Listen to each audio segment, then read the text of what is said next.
Welcome to the Madiba Code, the 10 steps to inspirational leadership. Have you ever wondered what it takes to survive and thrive in a world post this coronavirus? To dramatically improve the results you get from your team members? Have you ever wondered what it takes to inspire greatness in times of uncertainty and disruption like we find ourselves in right now?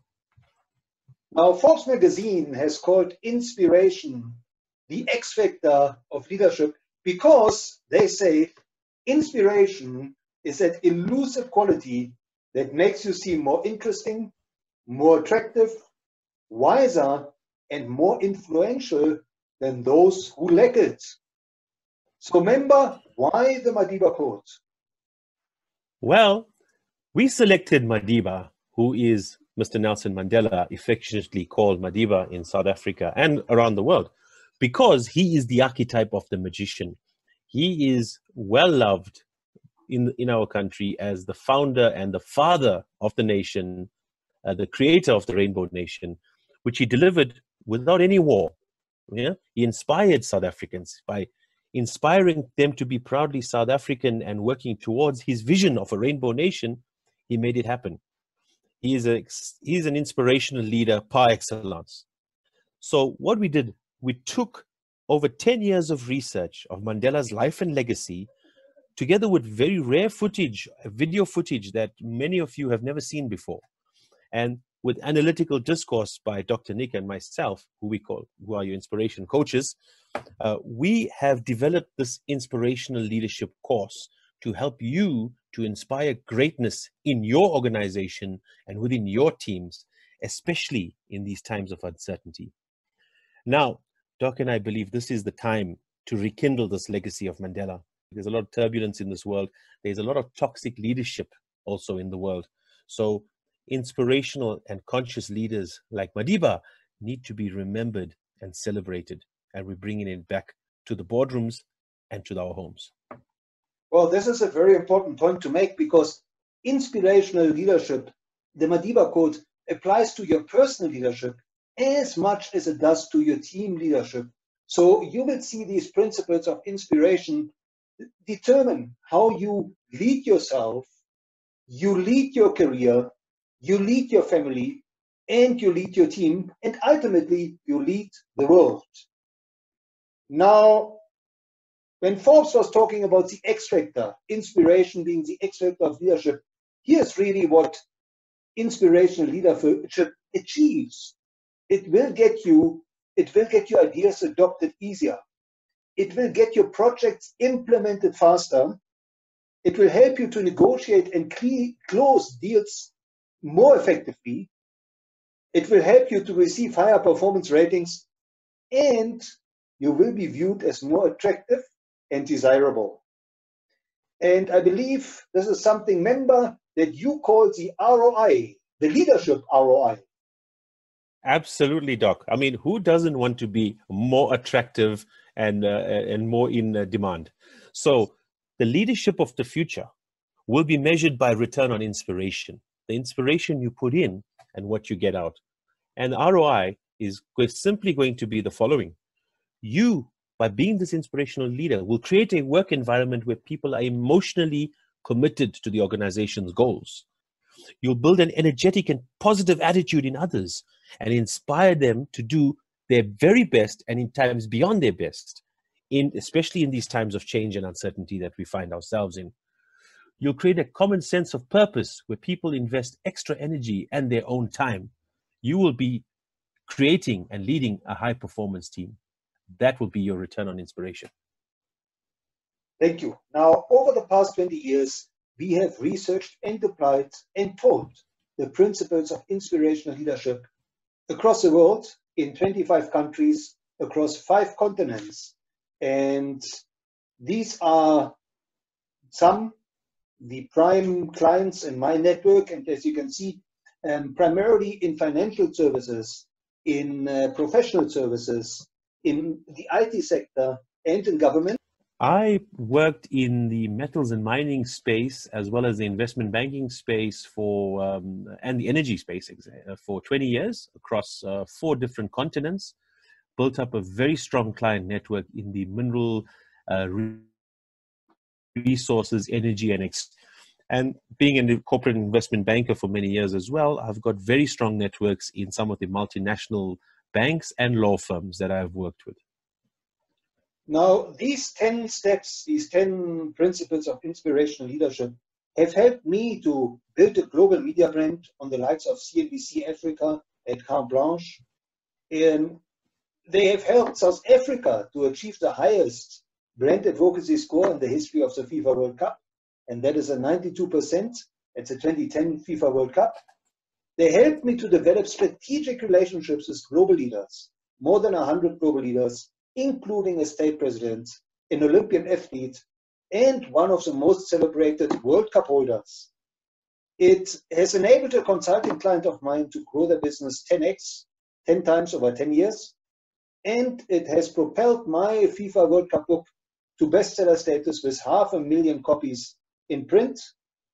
And I believe, member, it has also helped you, inspirational leadership has helped you with a number of significant achievements. Absolutely, Doc. As I mentioned, I led the Southern African mining and resource finance team for France's largest bank based out of Johannesburg, and I covered the Southern African region.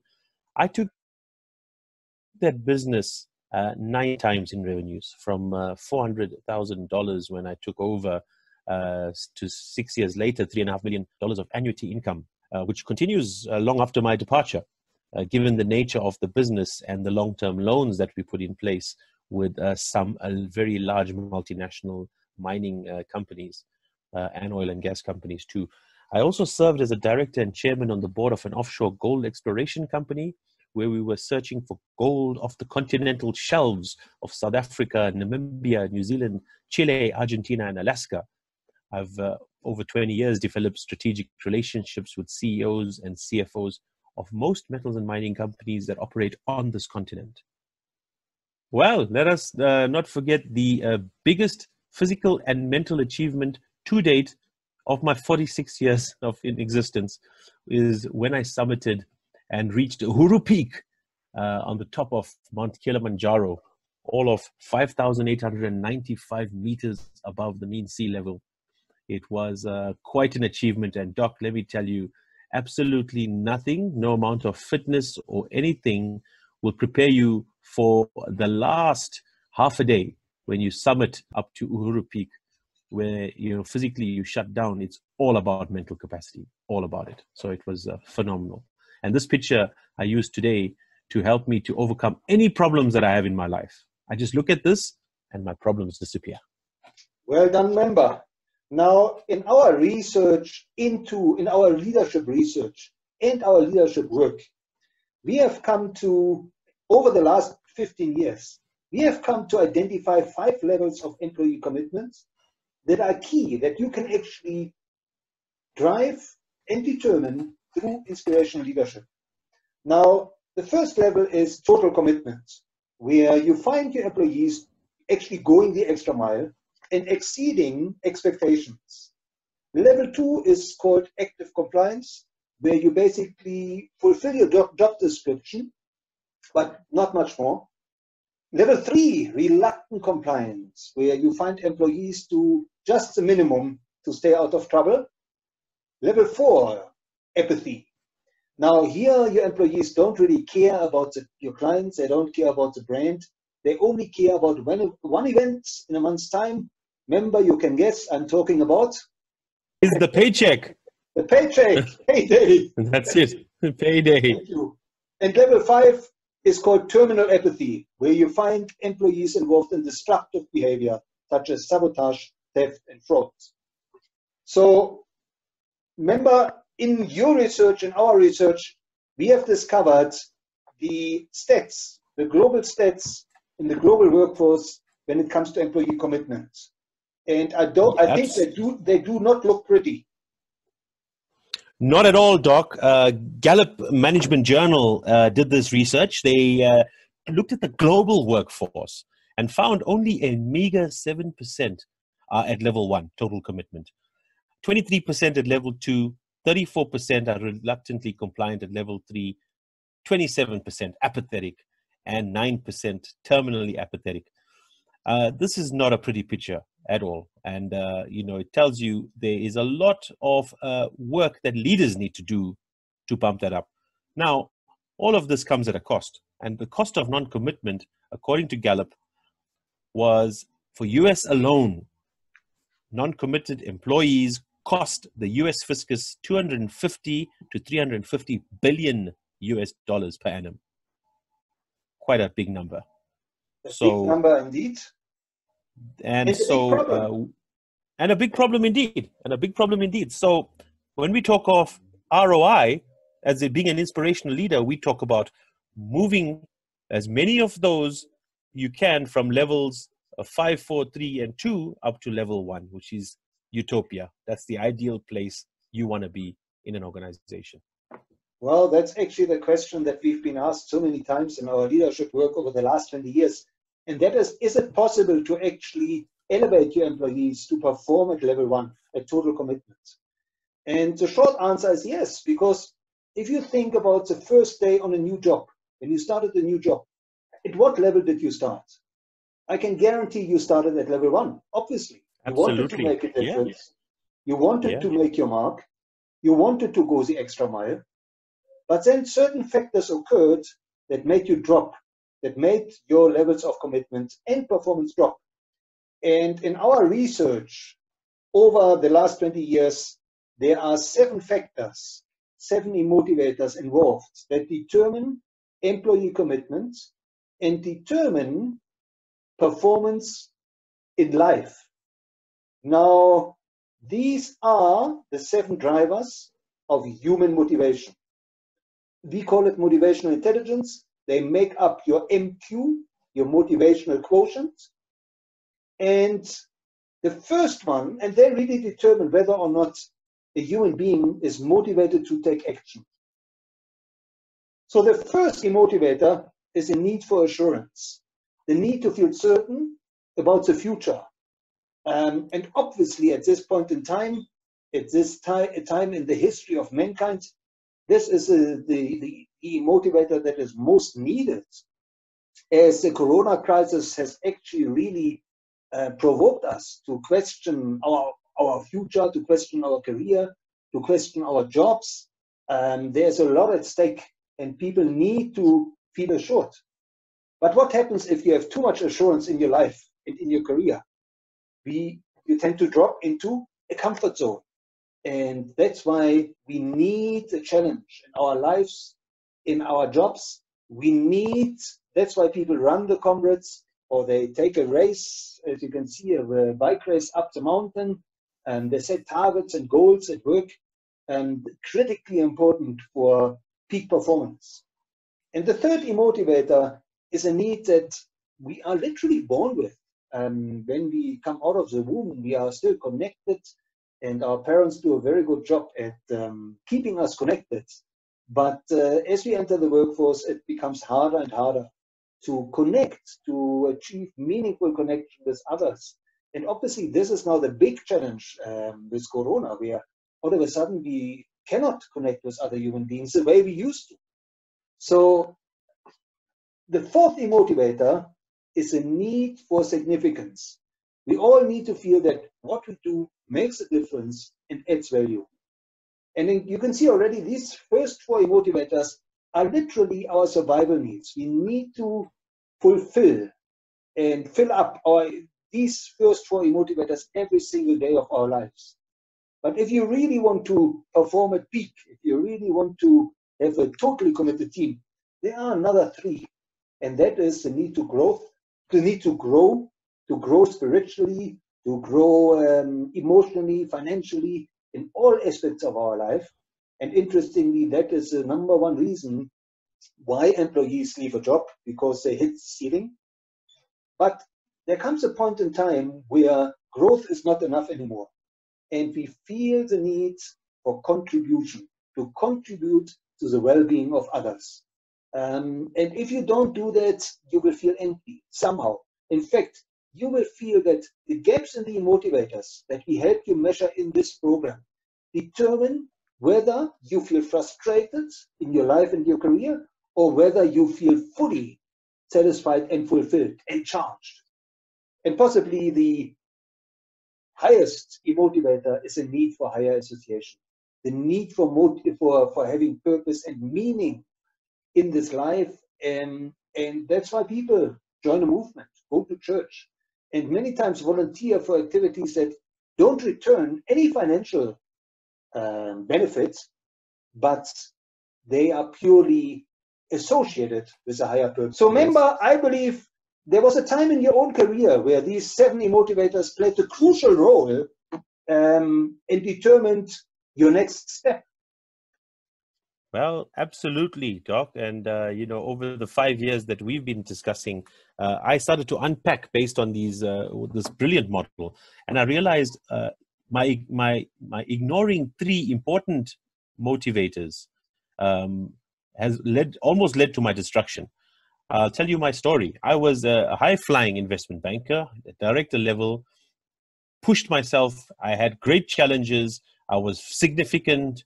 I was growing. I had strong connections across the mining, banking, legal sector.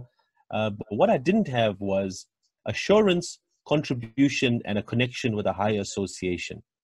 And those 3 buckets ran empty. And it led to my complete burnout.